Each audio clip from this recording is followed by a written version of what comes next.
Hi friends, welcome to my channel Jatin Poojitha food court.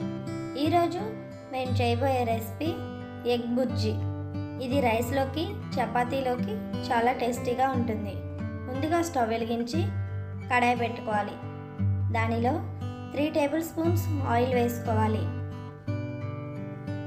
Oil వేడైన తర్వాత జీలకర్ర, సన్నగా తరిగిన ఉల్లిపాయ ముక్కలు, పచ్చిమిరపకాయ ముక్కలు, కరివేపాకు వేసుకొని ఫ్రై చేసుకోవాలి.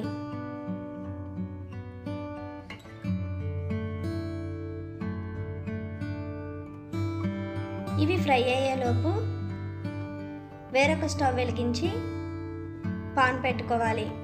దానిలో 2 టేబుల్ స్పూన్స్ ఆయిల్ వేసుకోవాలి.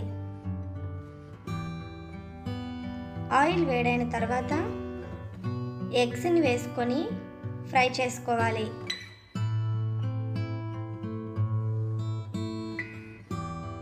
వీటిని ఇలా కలుపుకుంటూ చిన్న చిన్న ముక్కలుగా చేసుకొని బాగా ఫ్రై చేసుకొని పక్కన పెట్టుకోవాలి.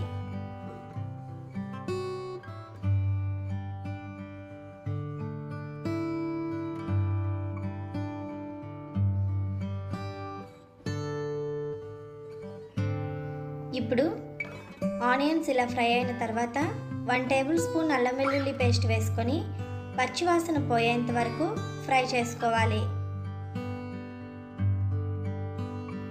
ఇది ఇలా ఫ్రై అయిన తర్వాత టమాటా ప్యూరీని వేసుకొని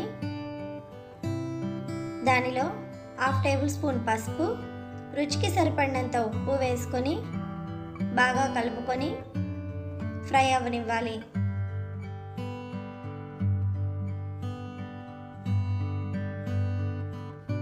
ఇది ఇలా బాగా ఫ్రై అయిన తర్వాత మనం ముందుగా ఫ్రై చేసి పెట్టుకున్న ఎగ్ ముక్కలను వేసుకొని బాగా కలుపుకోవాలి.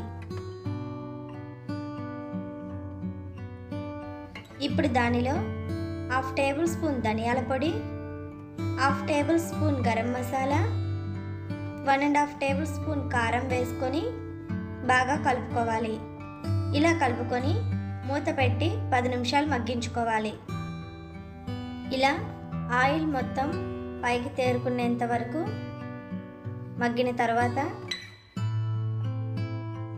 కొత్తిమీర వేసుకొని ఒకసారి కలుపుకొని స్టవ్ ఆపేసుకోవాలి.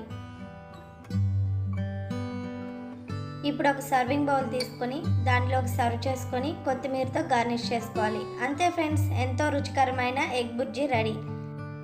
మా ఈ రెసిపీ మీకు నచ్చినట్లయితే లైక్ చేయండి, షేర్ చేయండి, సబ్స్క్రైబ్ చేసుకోండి. Thank you for watching friends.